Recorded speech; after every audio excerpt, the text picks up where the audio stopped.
Today's podcast is brought to you by Audible.com. Get a free audiobook download at audibletrial.com/bonfiresidechat.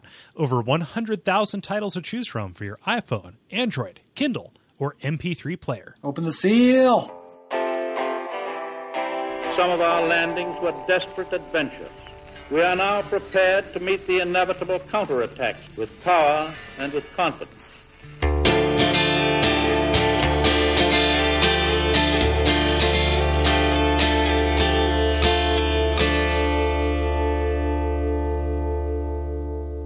My name is Gary Butterfield. My name is Kole Ross. My name is Brayton Cameron. And you're listening to Bonfireside Chat on Appendix, an Undead second favorite. And this week we are reading your errata from the Painted World episode and your responses to the new Londo and Darkroot Basin section. Yeah. Didn't I tell you that we'd get a lot of these erratas for this? Like, there's so much fucking dumb lore conjecture we did. Not dumb. I shouldn't be so self-hating, but like... Most of it was factual, though. Yeah. So, yeah, that's fine. Like, they weren't calling us to task for our... for our flights of fancy. It was just things that we were objectively wrong about. Mm-hmm. Yeah. Thanks for sticking with us, Brayton. Yes, thank you. Oh, I'm sorry. Was I supposed to go? I just said thank you. I thought you were just being polite. Don't sound so insecure. Oh, thanks for sticking around. No. I just meant because not everybody does it. Yeah. And to people listening, This is like a week later. They don't know that we've just been recording for hours and hours. Yeah. So. Oh, yeah. Man. All right. So who wants to? Brayden, do you want to go first and read Michael Caston's comment? Sure. Is it Michael Caston? Mm-hmm. Yes. Is that how we're assuming the pronunciation? Michael, I apologize if I butchered your name. Via Facebook. Via Facebook, he said... Is it Facebook or is it Fasha Book? Okay, sorry. Fasha Book. It's Fakasha Book. Delicious. Possibly interesting lore note. Priscilla's dagger deals occult damage aside from the 500 bleed from Life Hunt, while Life Hunt's scythe only has the bleed. This is, in my opinion, most likely why God feared her, or the gods feared her, rather, other than being an abomination and locked her up in the Painted World. Whatever occult power she has come... did I read that right? Nope. Whatever occult power she has comes from within her and not her weapon, since the dagger came from her tail. Also, this could open the door to the possibility of Havel being on the laundry list of parents. Mm-hmm. I'd be interested to see how that conclusion happens. Do you guys have any insight into that? Yeah. Just that he has the occult weapon and is interested in occult things. Okay. Yeah. I think that's a stretch. I think it is interesting that I've never got this dagger. I did not realize that it had the occult damage modifier. Yeah. As well. People go nuts trying to get this because her tail is real hard to hit. Mm-hmm. Yeah. Yeah. So I assume, it's a possibility because Havel obviously got his tooth from fucking a dragon real hard. Girl, I'm gonna fuck your teeth out. Boom. Nothing stops the rock. Yeah, I'll buy that she has an inherent property that is damaging to the gods. Right. Yeah, definitely, I'll take it. Mm-hmm. Cool. Cole, do you want to go? And Yes. Brian, via contact, says, regarding the comments you made about the blacksmiths huddled around the dark/divine embers, I personally believe that the blacksmiths who get their hands on these particular embers become entranced with them, slowly becoming more and more obsessed with them until they finally just sit in one spot staring at the ember in their hands until they die. This has some support in the game, mostly in Andre's dialogue when you give him the Dark Ember. And I will cut this in right now, but I will read it for responses. Show me that ember of yours. Well, I've never heard of a black ember. How about leaving that ember with me? I find it strangely fascinating. This ember really is something special. I'm already under its spell. I sense great potential indeed. That's very interesting. Yeah. I had that happen here to me recently when I went to him to upgrade one of my weapons with the very large ember. He took the dark ember first. Is there a similar dialogue or something? I don't remember what he says when you give him the divine ember. I remember it not being quite so sinister. I don't think it was as sinister, but I will look it up very quickly while you talk about these things. Yeah. What do you think of that, B-Man? I don't know. I'm trying to think of something that might be crazy here. Since time is all timey-wimey in Lordran. That was the original quote. Time is wimey-wimey. That's the original quote. Time is timey-wimey. Time is all timey-wimey in Lordran. Is it possible or completely ridiculous that the reason that all the blacksmiths look like Andre is because they are Andre, but they're future Andres that have fallen under the spell and become petrified? They're potential other Andres. Right, Yeah, they're potential from other Andres, worlds. sure. Wow, that's interesting. Because not all the blacksmiths, but these two look like him. Yeah. And I guess Rickert is just a human, but then there's a skeleton and a giant. Well, Yeah, but the skeleton looks like Andre. He's like way bigger, and he has I guess it's a Skella beard. I always kind of looked at them; they look like a Skella Cthulhu yeah. tentacles, but yeah, his beard had bones in it. How creepy is that guy? Yeah, they're like little finger bones. Ugh, Oh, man. dirty. Let us- Just because I can't think of where else to say it. I watched a video online. Mimics, their teeth are fingers. Look at the pictures of them. Yeah, it's for creepy as teeth. shit. Yeah, they have human fingers for teeth. What? Yep. That's fucked. Yep.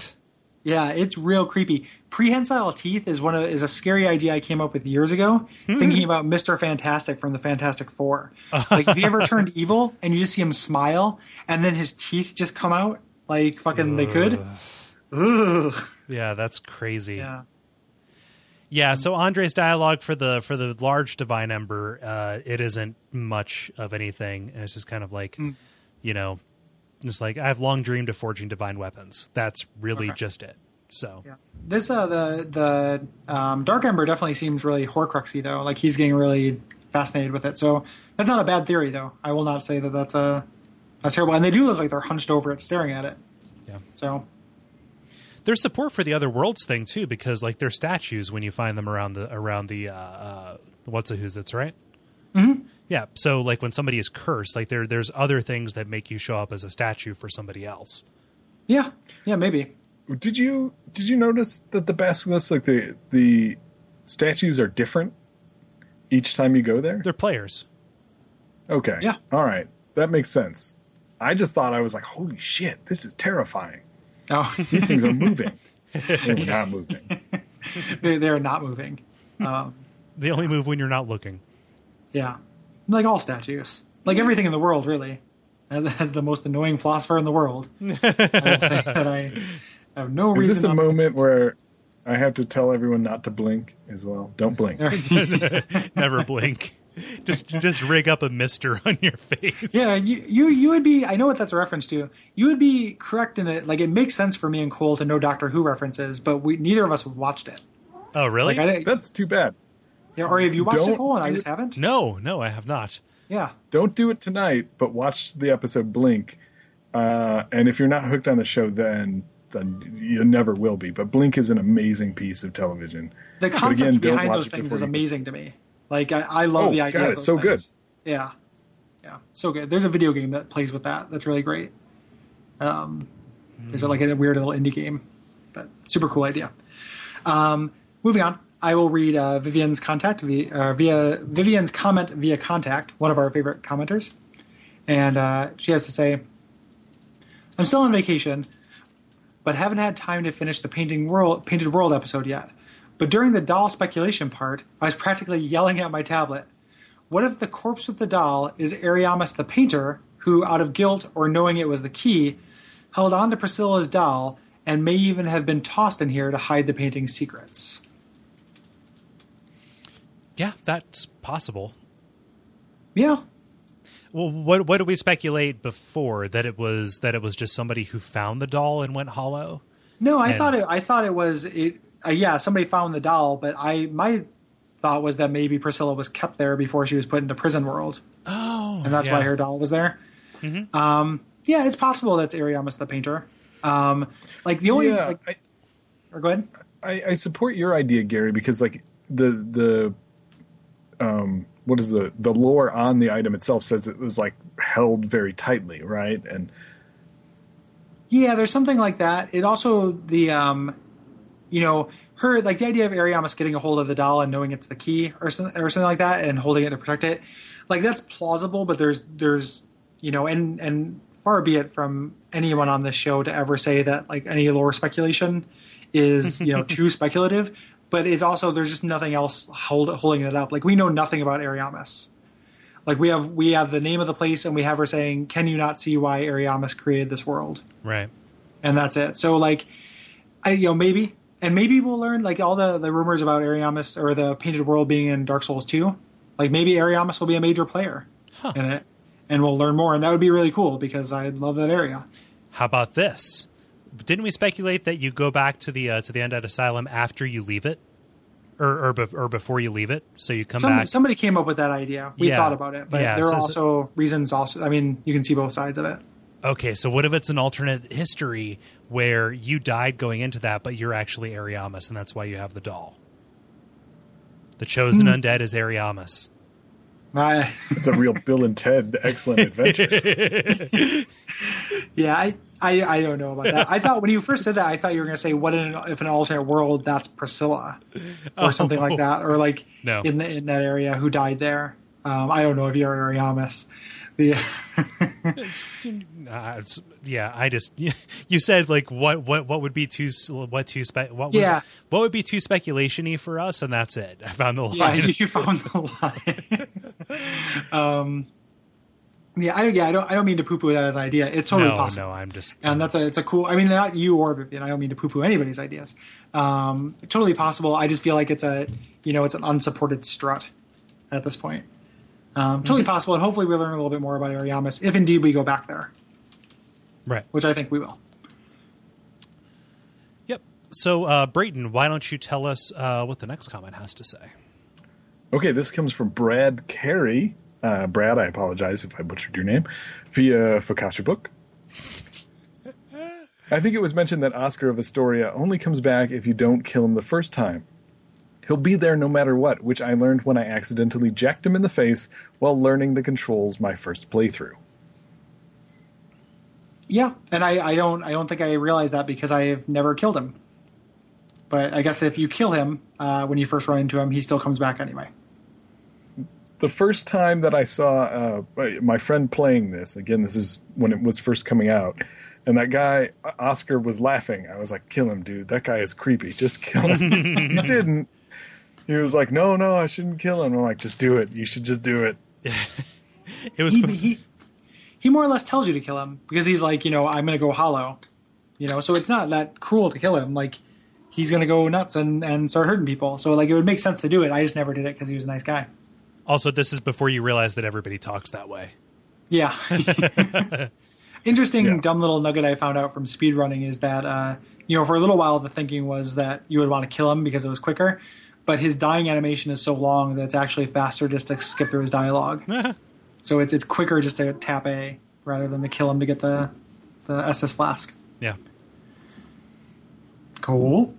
So Guy, via the contact form, says, Gary always pronounces subsequent as subsequent, whereas it's actually pronounced subsequent, at least in British English, although I'm almost 100% sure it's true in American English too anyway.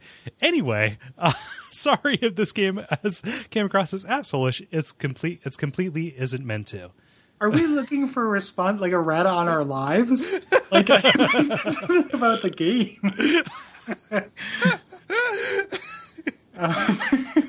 What other corrections do you have for me, Guy? He could have mentioned. Gary constantly refers to being in a band in his early 20s when he should have stayed in college and got his liberal arts degree. In fact, I understand that was, at the time it may have seemed like the correct decision, but in real life, it was. I imagine next week he's going to write in to inform you that you keep pronouncing stanima. I know I do that. Like thank you, Brayton. Thank you, assholes. The only reason I included that is it felt like a piece of criticism that I would get, and I wanted you to know how it feels. It's funny. I'm not actually that offended. I just think it's funny that this is crossing over into just like things I do. Like, how creepy is it if I hear short story idea right here, $1 million short story idea. We're doing this podcast. I start getting comments on things that nobody like that aren't on the show, right? Like subtly, like you know, and then eventually it just kind of becomes this thing where every time we do the show, I'm getting comments about correcting everything I've done in my life. Hey. You know, like between episodes, like I left, didn't recycle a can, stuff like that. Hey, Gary, I saw when you made coffee at work that you used the carafe to pour the water in. You should really use the hose from beside the sinks to fill it. Yeah, exactly. So it doesn't have the acid buildup. Yeah.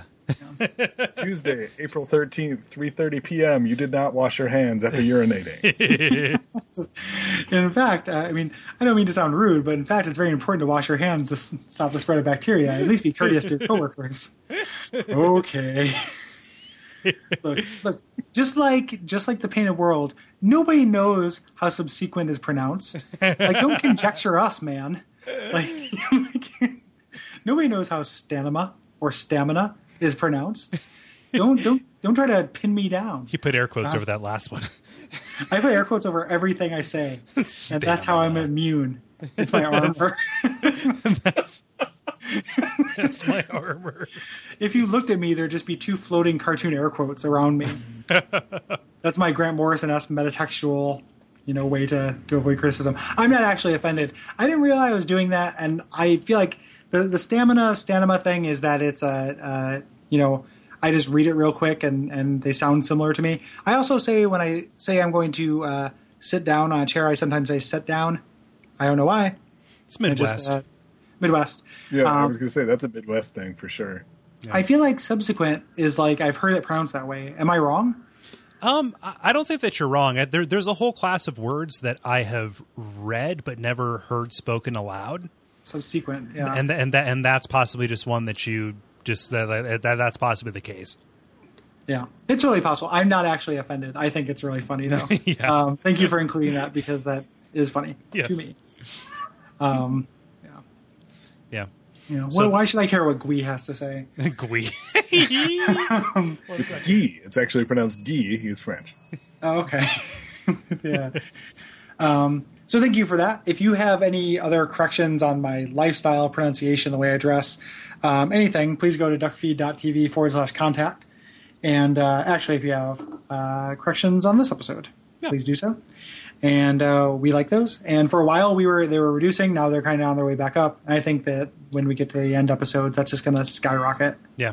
But yeah, I'll read the first of the responses about New Londo and Darkroot.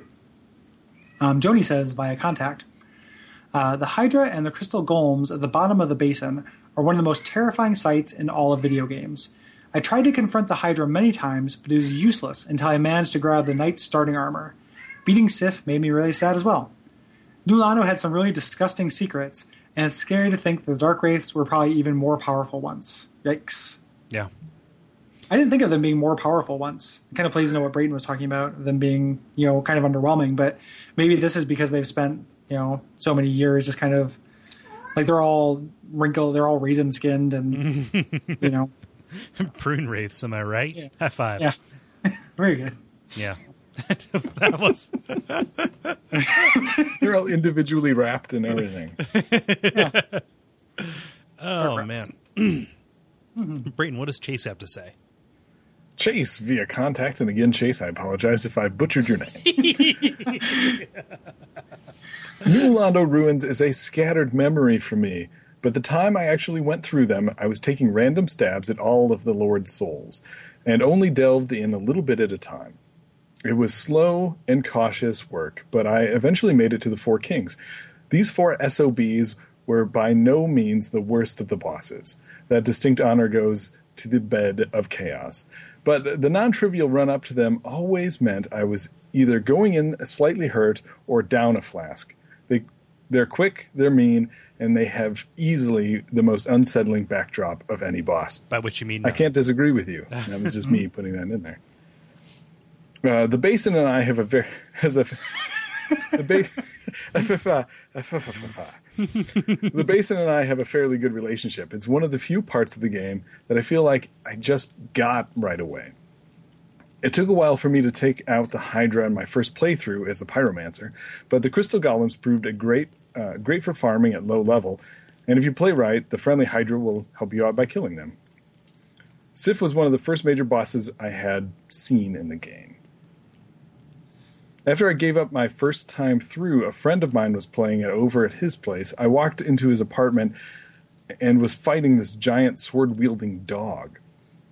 My only response was, "What the fuck?"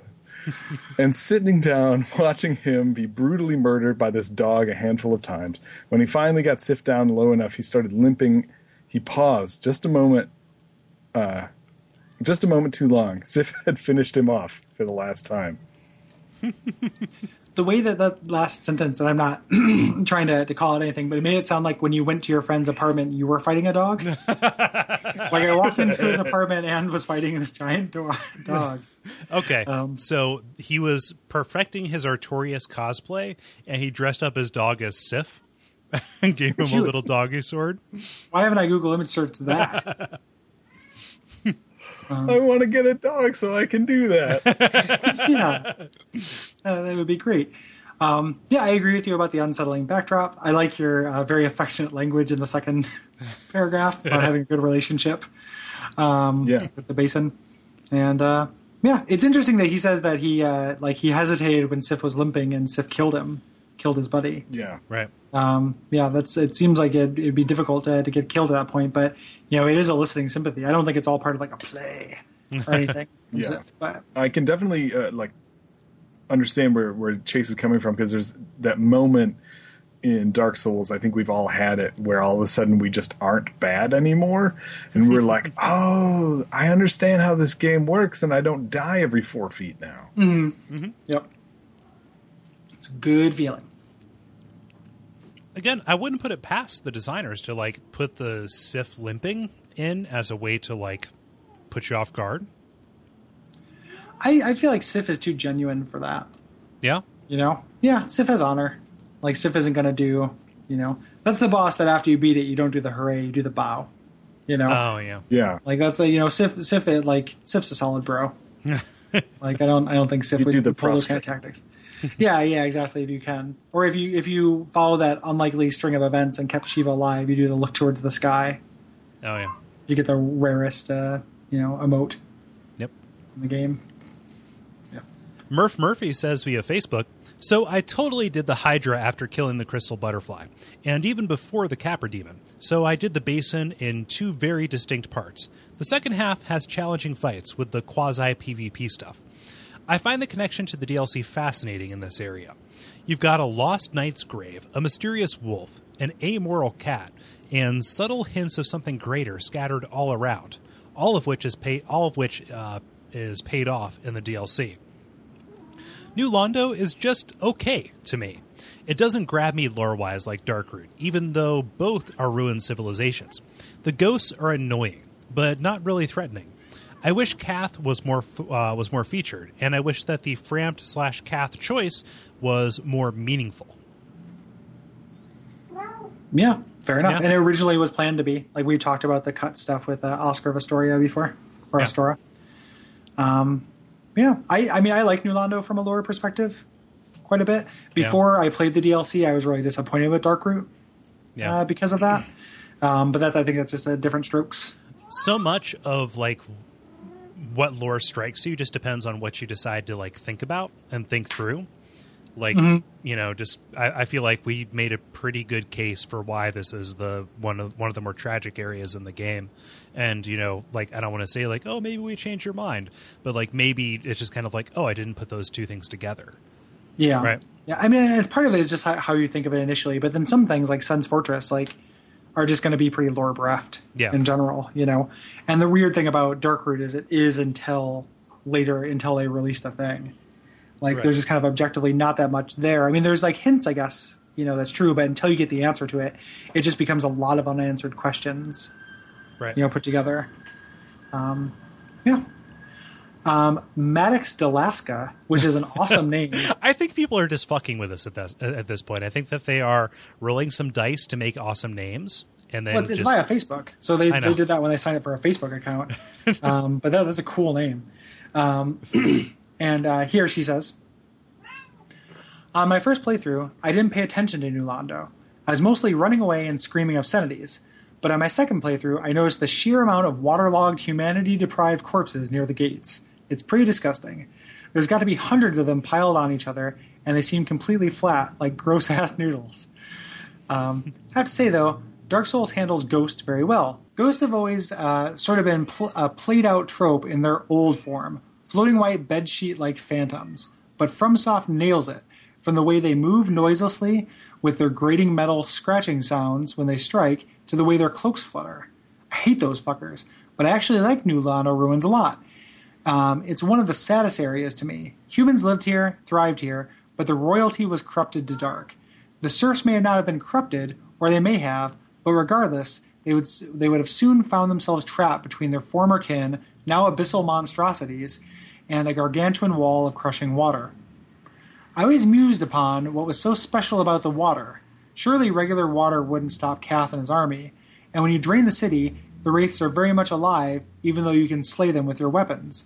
I like to think that it was some kind of stasis, from some purified water, maybe a potent herbal remedy, like something from Spirited Away's bathhouse, but that's just the conjecture of a Studio Ghibli lover. Also interesting, there are no bonfires in the whole city.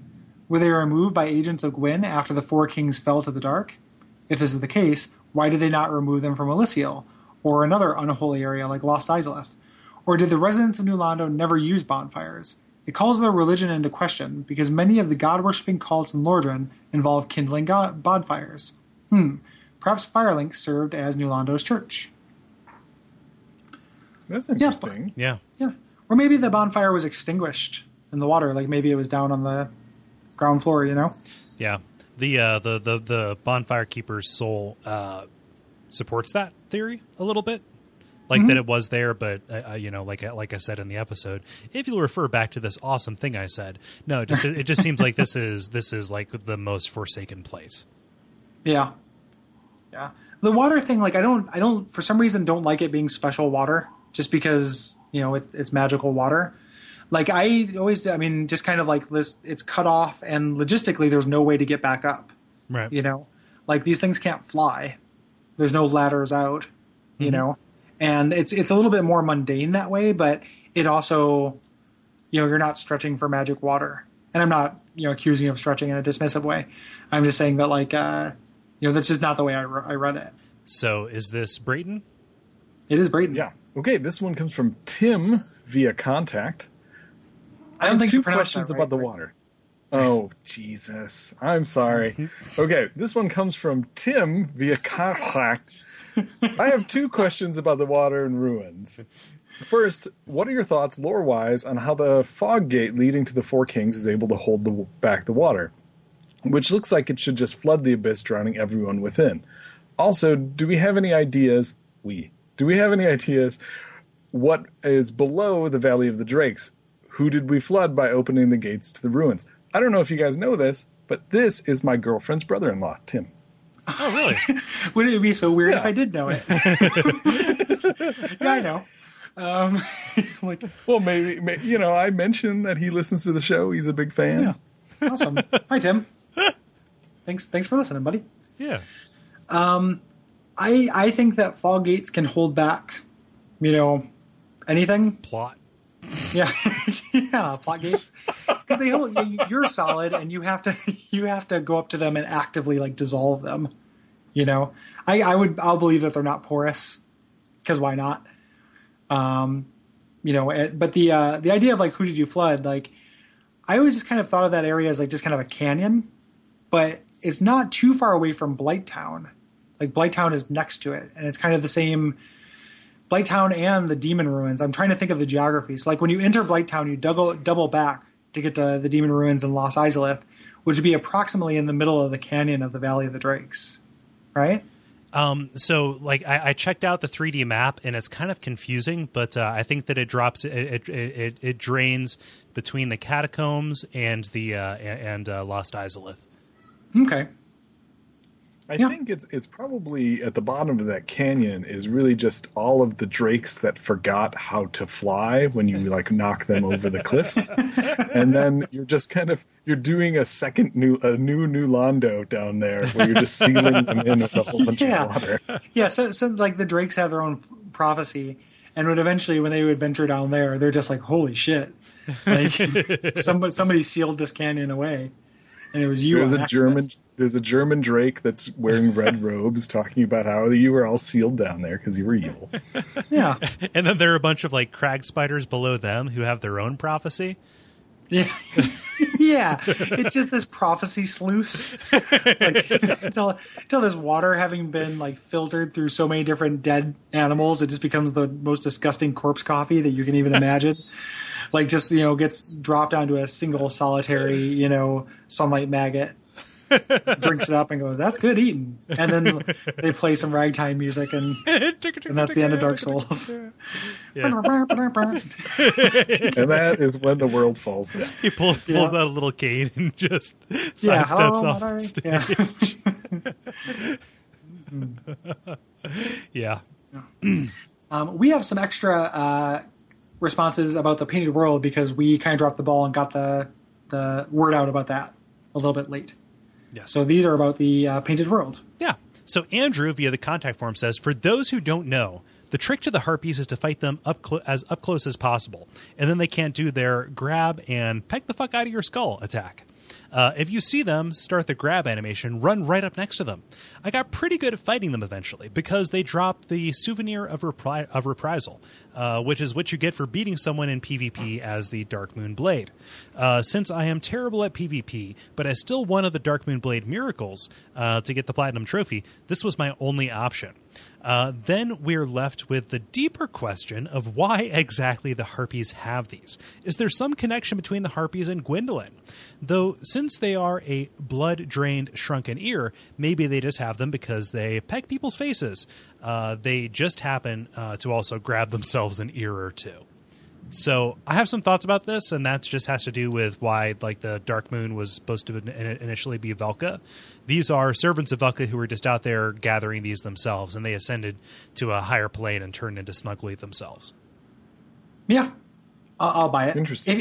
If they're just incidental ears, then you're kind of fooling Gwendolyn when you turn them in. Like, here I got these ears, and it's like, dost thou get them from sinners? Yeah. They're not just regular ears. And then okay, here's some miracles.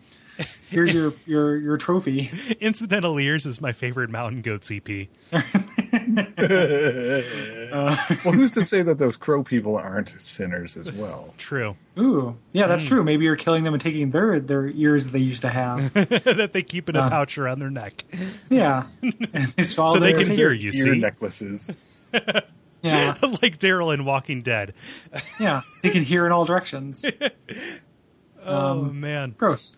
Dan via contact says, I love Dark Souls, but even with as well crafted as the game is, the developers should be slapped upside the head for ever including something as abstract, overly complicated, and confusing as Snuggly the Crow.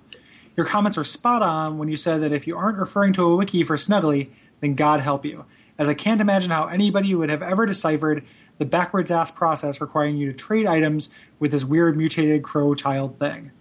As much as I adore Dark Souls and its mystery, it's the ridiculously abstract systems like this, and the multiplayer, which I didn't use at all for my entire first playthrough, Ornstein and Smoke took me days to beat on my own, that I'm hoping they will reconsider anything like this, like Snuggly, when they're developing Dark Souls 2. Yeah. Agreed. Have you played Demon Souls? It is a world tendency, my friend. Sparkly the Crow. Like, it's pretty rough. Yeah, they have a history.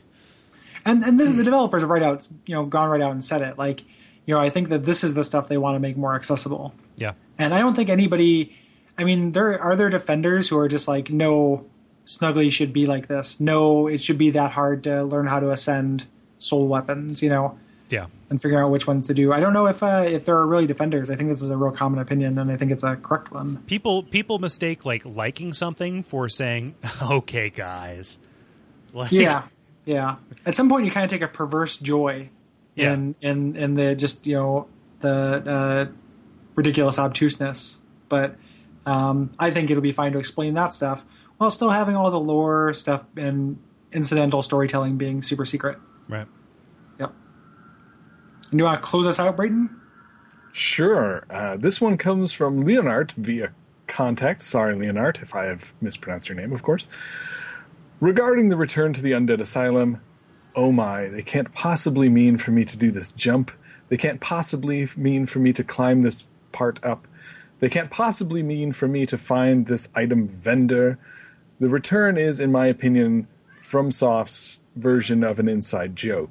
In the Elder Scrolls Oblivion, it's possible to reach weird spots due to continuous jumping or weird glitches in the geometry, but Dark Souls doesn't do that. I can't think of an area in the game where you can reach without the developers intending you to get there. It's interesting that you find the Dark Ember in the Painted World, since lore-wise, it's very likely that Velka's servants would have used the Dark Ember as the goddess of sin. The goddess of sin is considered to have a great range of influence, even as gods are concerned.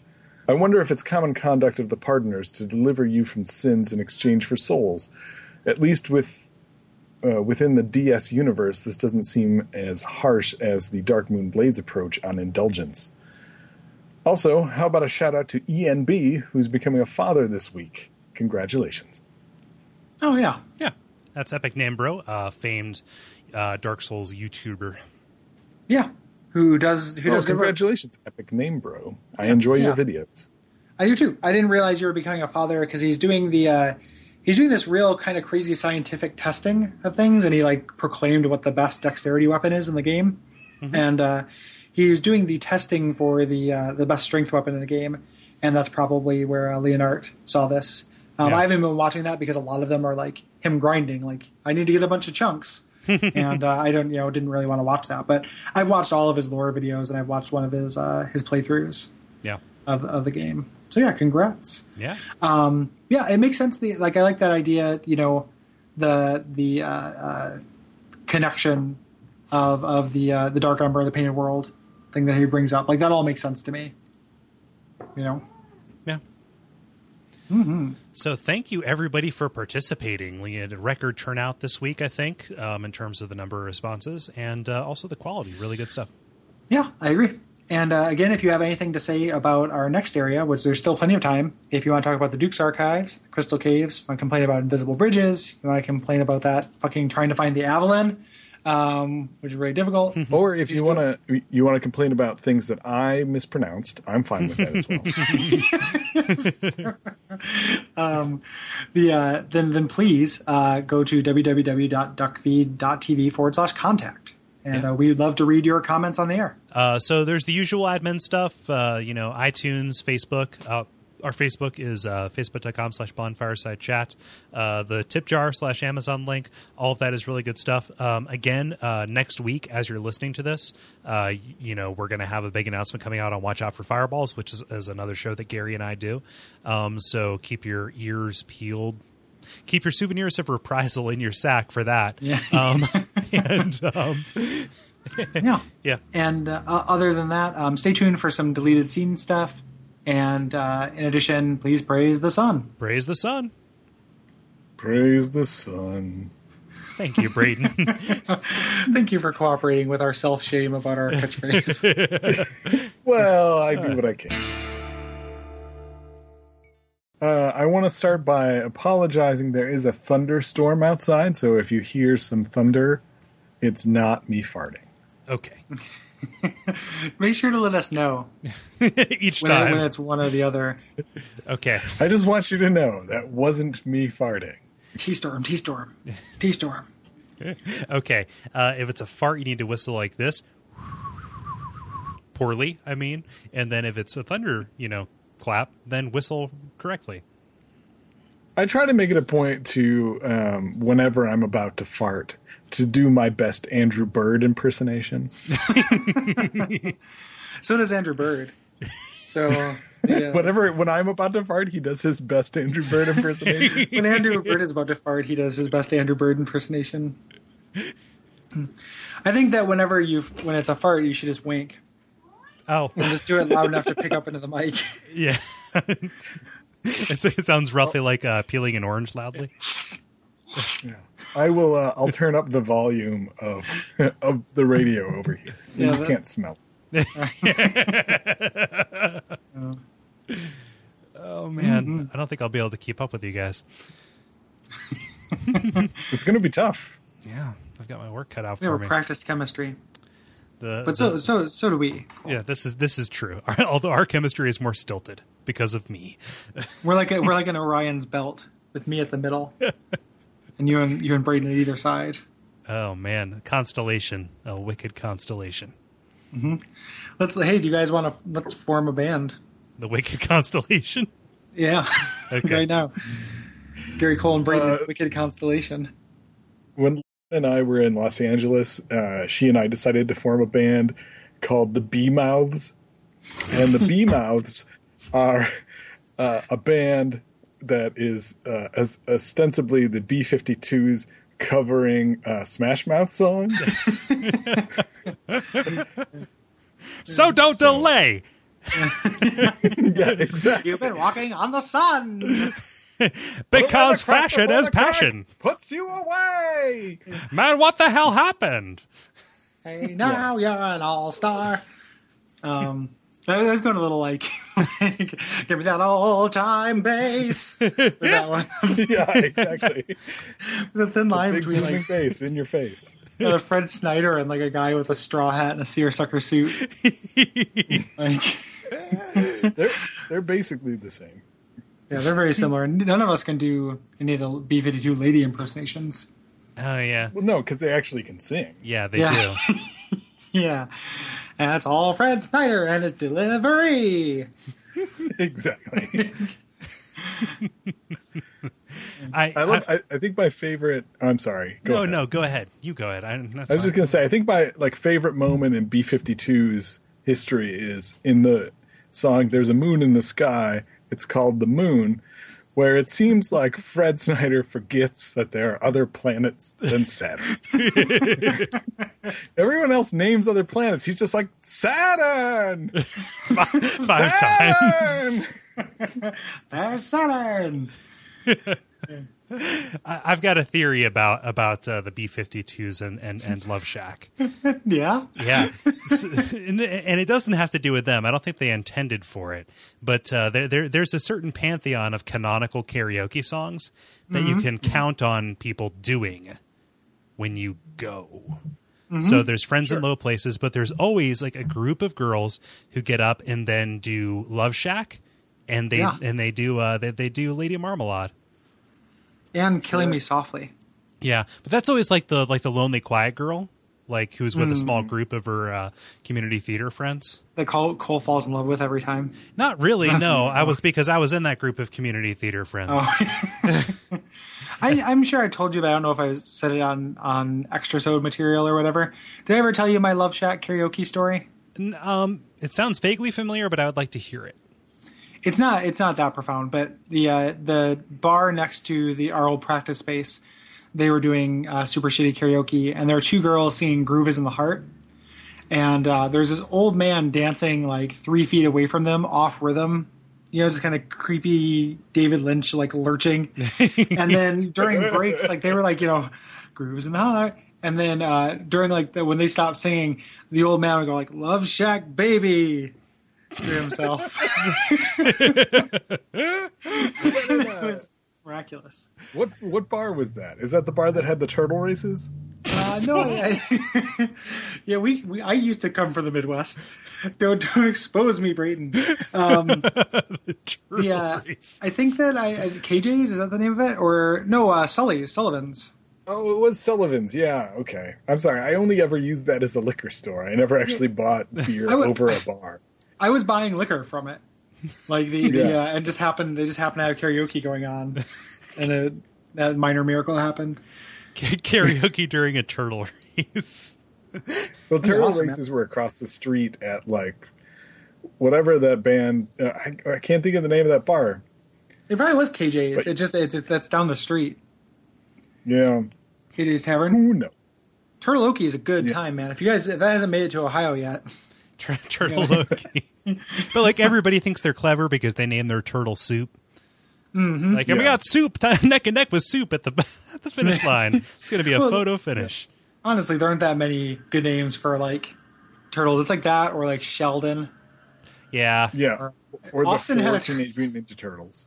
Austin had a turtle named Boxy, I think. I kind of like that. I like he that. named when he was a little kid. Well, I it do could have been too. a box turtle. That makes sense. It was a box turtle, but his name was Boxy. Citizen Snaps.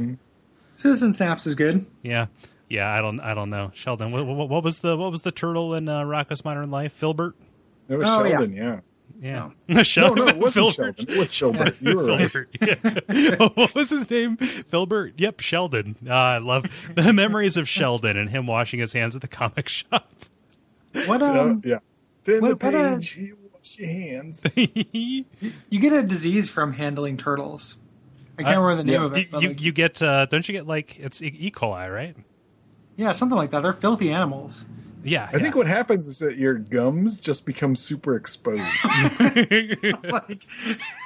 like, that's how they recreate. They kidnap you from the subway, and then slowly your gums that aren't useful to you anymore just slowly sloughs off until you have big disgusting turtle teeth. Oh. And then you wish other people turtle Christmases.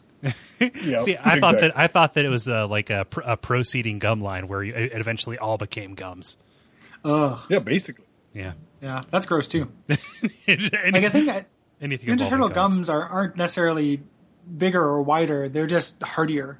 Oh, it's leathery. Yeah. Yeah. I assume. I don't know. Yeah, well, I forgot too because I went to that camp. Oh, thank you. Leather gums. Brain Camp, of course. Yeah, very good. Yeah, it's kind of weird though because turtles don't have gums. So like when the Ninja Turtles were created, they were originally turtles and then turned into these things, and their teeth just like came out. Like imagine it being very painful. Yeah. It's like Yeah, the mutagen was still working on them. The ooze was still transforming them more and more into humans. So when we got to Very Turtle Christmas, they had grown gums. Yeah, and a couple more, they're just going to be like sad-looking, fat, bald men. Yeah. They're just, I'm just picturing Ninja Turtles as directed by David Cronenberg. yeah, disgusting. That's I don't wanna see that. Wish Me a Turtle Christmas. Like it already exists. Just YouTube it. Like it's real. Cole, it's real. don't do it. Don't do it. I think that he's trying to trick you, Cole.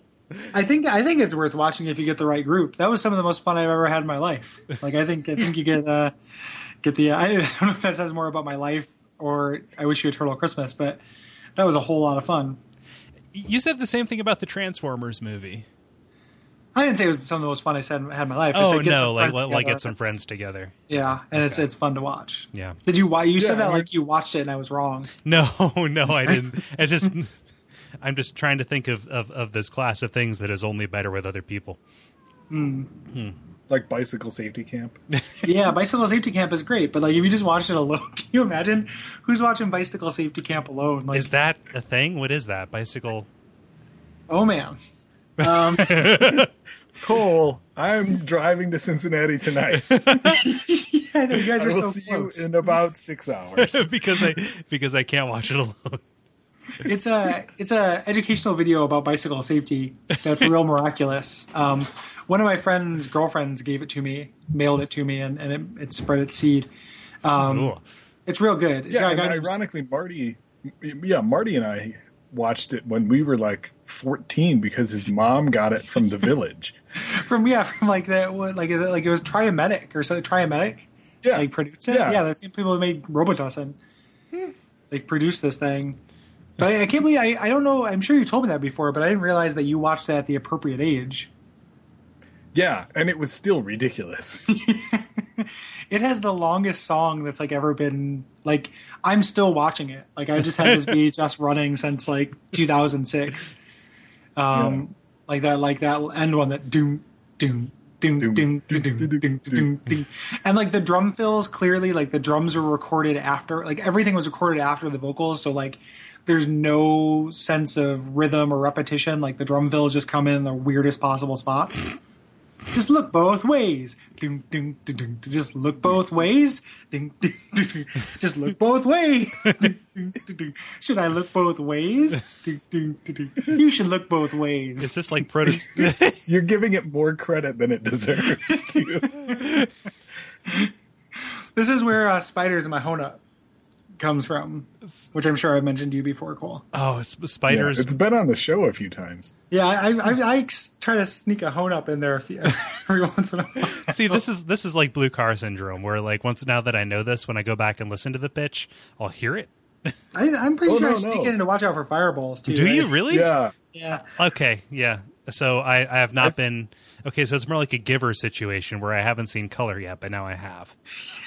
Yeah. Well, I think that's just one of thousands of hidden references. I think it was actually in the last extra or the last annex for Bonfire. I think he snuck it in. Yeah. Or maybe just the last episode. But yeah, it's in there. Yeah, I do a whole lot of that. There's a lot of ways I'm subtly slipping in jokes past you, Cole. I don't know why that's so funny to me, but sometimes I don't want to stop and explain it. I just know that Brayton listens to it, so I'll be like, I'm going to say hone up, and Brayton's going to appreciate it. And like, on the same token, it's just going to like, oh, yeah, that's a funny thing. I don't pause and say like, wait a minute. Yeah. Let's pump the brakes here. What? Yeah, I know, because like it doesn't, because who or what is a hone up? Because it doesn't bear explanation. Yeah, and the explanation is pretty unsatisfying. And it's a funny thing. But so there's this clown in this video, and he says, "How many fingers am I holding up?" But it doesn't sound like that. Is it? How many fingers am I holding up? He sounds like he says, I got spiders in my hone up. How many fingers in my hone up? But he sounds like he says it real like goofy clowny. So it's like, I got spiders in my hone up. I got spiders in my hone up. Uh-oh, look what's up ahead. Look at me. Hey, how many fingers am I holding up? They're looking straight ahead. How many fingers am I holding up, huh? Hey, how many fingers am I holding up? What concentration? Yeah! Woo! And he just jumps out in front of a bike and waves his hands and starts screaming this the way you might if you end up having spiders infesting your hone up. Yeah. I think Marty and I were just hard of hearing because he also had this. Marty and I have been friends, just to fill you in, Cole. He's like an old friend of mine from like third grade. But he used to have one of the like, what were they even called? They were the G.I. Joes that had the giant backpacks that you could press a button and like it had a voice. He had the Cobra Commander, and it used to say Viper's Attack. But we, for the longest time, thought it said Fight with Your Dad. It's undermining authority. What a perfect way for Cobra Commander to get us to fight with our dads as children. He's raising a little army of Cobralings. That's awesome. God, I wish that were true so bad. Fight with your dad. Well, that's good. I just recently learned, like, we're all familiar, or at least I know Cole and I are familiar with that Simpsons with the Malibu Stacy. Sure. I was listening to a thing about something about, and they were talking about Barbie doll history, and I didn't realize that was real. Like, you know, the scene where, like, you know, there's something wrong with what my Malibu Stacy Spider says. sense tingling. That's based on a real thing. This like feminist group like kidnapped all those Barbies and made them say like, you know, annihilation achieved. That's awesome. Like I want one of those Barbies where you pull the string and it says like my enemies are weak. That sounds amazing. Yeah, I didn't realize it was real. I want my Barbie to tell me what's best in life. Exactly. Or to fight with my dad. Fight with your dad. Brayton, were you ever around when me and Derek had that Wolverine X-Men movie branded WWF wrestling buddy? Boy, no. It's not. We bought this like wrestling buddy. Does everybody know what a wrestling buddy is? It is more than you can even imagine. It is a body pillow of a wrestler, but it is roughly the size of like an 8-year-old. Yeah, dude. Yeah, essentially that. And way smaller. Yeah, they're not quite an 8-year-old. Maybe I've got that thing where I don't understand what ages correspond to what sizes. Right. It's like more maybe a 1-year-old. Yeah. It's a toddler. But this one looked like Wolverine from the X-Men movies. And it had, you could beat it up, and it complained about being beat up. and this way that it was just kind of putting in random adjectives and words and stuff, and they'd all been recorded separately and were just strung together. You'd be wrestling with it, and it would be like, kid, you're breaking my mutant arm. You're breaking mutant arm, my mutant leg. Was the adjective always mutant? Yeah, like he always differentiated. Like mutant was one of, and sometimes he'd say adamantium. He's like, my adamantium leg. But sometimes he would say, like most of the time it was mutant. Like you're breaking my mutant arm. It's so good. The police are coming. I didn't pay my mutant bill. Yeah. I wish I still had that thing. Or at least the voice box from it. If I just had this like plastic box, I could just shake and it'd be like, my mutant arm. You could put it into anything. Yeah, exactly. You could do some taxidermy. Yeah, just put it into a loved one.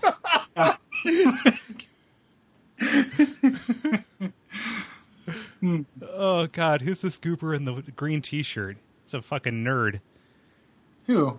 Oh, I'm sorry. I'm watching Bicycle Safety Camp. Oh, gosh. Wait. Hold on. He's got a real nerd name. It's like Eugene? Something like that? Mortimer or something. The real good, the name to watch in that is Rebop. Oh, he's the one who's carrying. Yes. He's carrying the boom box when he gets out of the bus. Also, Cole, his name is Rebop. Like it's like to bop and to bop again. Yeah. There's a bit of shame is that I'm fairly certain I had the same T-shirt that Rebop has when I was that age. So you were Rebop, weren't you? I was. Oh. Sam Sprocket, no. The first song he sings is real good too, because he doesn't break into song for a while, but when he does, it's not like a hip hop educational song. It's like, check out your bicycle. Like it's this like, Groban-esque. That song's the only good song in the whole video. Yeah, I know. You buy the whole original soundtrack just for that. Yeah. It's like You Could Be Mine from Terminator 2. Oh, man. Yeah, I need to dip back into that because that'll be... Get some buddies over. Okay. Have some beers. It is a good fun time. It's ludicrous, and that ending song is really boring. Like I'm not kidding. You should probably fast forward about 3 minutes when you get to it.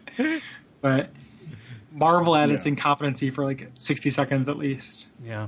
And if you haven't watched it, watch Dragon Strike. Yeah. Yeah, well, that's what the Dungeon Mystery is from. If you never put that together. No. But Dragon Strike, well worth your time. Huh. There's this whole world of bad videos that I'm not privy to. It's just these three. Like this isn't our thing. Okay. Like it these was are for a brief period of time our thing. Yeah, but only only enough to with these acquire videos. 3 videos. Like the 3 cornerstones of me and Brayton's friendship. Right? To understand me and Brayton's relationship, all you need to know is Dragon Strike, Bicycle Safety Camp, and We Wish You a Turtle Christmas. Ah, okay. And I forgot about the turtles.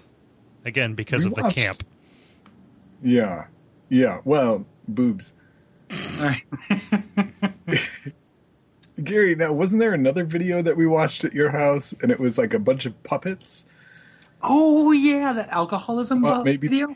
Yes. Yeah. There's like this alcoholic puppet video that like had all these puppets like pouring booze into each other's throats to like study the effects. It was like in a laboratory. That's an Adult Swim pilot. Don't try and backdoor that shit here. It more or less is like it's I mean almost inseparable from one. But I forgot about that. I haven't thought about that in a long time. Are you sure this wasn't an episode of Syphilin, Ollie? Yeah, 100%. Okay. Yeah, there they were like good. I think that was Triametic too. Like I don't know, like some Triametic like factory closed down near a Goodwill I was at, and it just influenced my life in this big bad way. They shut down the Trimatic factory to build the horse slaughter plant. Yeah, So that makes sense. exactly. They had a way to sedate the horses, make them think they were dead. Yeah, or just give them a bunch of NyQuil. Yeah. Robitussin PM. Are you hydrated, Gary? Yeah. Have you done I've your got stretches? water and more water. I don't exercise. Okay. No, I didn't. I didn't do either stretch nor. You didn't do your stretches. Okay, Brayden, did you do your stretches? I was actually just doing them. Oh, okay, cool. Yeah. No, Gary, it's Duckfeed.tv/stretches. They're very graphic instructional videos. What's with you booing me? It's all right. No. There's that one like art of sex book where all the instead of having the drawings, it's the pictures of the like wooden sculpting dolls like having sex. Have you seen that one? So that's like what's on the Duckfeed.tv/stretches. It's just like partner stretches with those wooden art dolls with drawing mannequins. Yeah, everything kind of looks like the video Prison Sex by Tool. Oh man, that's how serial killers are made. The only sex anything I know is the what is it? The Joy of Sex with that like cool bearded dude who's in that does all the illustrations. Like a real Beards of the Future kind of guy. Yeah, it's like this 70s book, and he's got like a cool 70s beard. He looks like an astronaut in a Stanley Kubrick movie. And then but then he's just banging around in all kinds of weird positions and shit. Every girl wanted him. Every guy wanted to be him. Yep, informative book to my childhood. Yeah, that's why we're all bearded. Yeah, exactly. Just trying to recapture some of the magic. Yeah, if I can share one story from my PvP experience, it was very nice. Well, I got summoned in, and it was someone dressed up as Dusk, and I don't think she noticed me, and was running from the sorcerer and just running and running and running, and I ended up just catching up to her just past Elvina and stabbed her in the back and killed her. It was great. So I get summoned back out, and I'm wandering around, and I find a little blood spot, a blood stain. I check it out because I almost always watch those. It was my kill. It was so glorious. Yay! Oh, that is wonderful. Mm-hmm. Yeah. It's cool. I love that she's cosplaying as Dusk. I've said it before, but oh no, she was just you invaded her. Never mind. I was gonna say if you're invade, you should be dressed up as Dusk. Like if you're gonna invade, dress up as something, make it fun. Yeah, I'll do that next time. Yeah. Yeah. Yeah, if it hasn't already been recommended, House of Leaves. There's a scene in House of Leaves that is exactly like Falling into the Abyss. Yes. Oh God, I love that book. It's my favorite. One of my favorites. So good. Yeah. There is an audio version of it, but it's not on Audible. I don't know how you would enjoy that as much. Yeah, you lose some of it. The performance and production values are really high. I have a couple of tracks from it in my iTunes. Yeah, it's good. Man, I need to read through that again. I was thinking about that a lot earlier. We've made a lot of references to it. Yeah. Cole, have you read Raw Shark Texts? No. Yeah, go do that immediately. Raw Shark Texts? Raw Shark Text by Stephen Hall. It's really fantastic. It's basically, to sum up the story, it's about a guy who wakes up without any memories, and then soon discovers that an idea shark has been eating his memories. When I look it up in Google, it says people also search for House of Leaves and Only Revolutions. So yeah, no, I'll check it out. I'm looking for a new book. It's really, really cool, and it has one of my favorite villains, Mycroft Ward, in it. So yeah, check that out. Yeah, I will. I can't sing a count from 1 to 5 without it being that. Yeah, I understand. It's so weird, just like the way you cut that in. Like I'll be listening in the car on the way home to work, and then it's like I hear Grobe, and then it's like boom, there's my little jingle. The Dark Souls episode, I decided to just cut it in wherever the fuck I wanted. So it's like just nonsensical. It's just about one of the foods. Like he doesn't like most of them, but he's really into the knife Artorias. I can't thank you enough because it's amazing. Like every time I hear that, and sometimes it does get stuck in my head. Yeah, which is really like, funny. It does for me too. Yeah. Yeah. That's funny. It's weird to be in the grocery store, like, looking at cantaloupes and just being like, my name's Josh Groban, and this is my absolute favorite product. I don't even know how I said all that melody. I can't write a melody for shit. About the cantaloupe. It was really good. Yeah.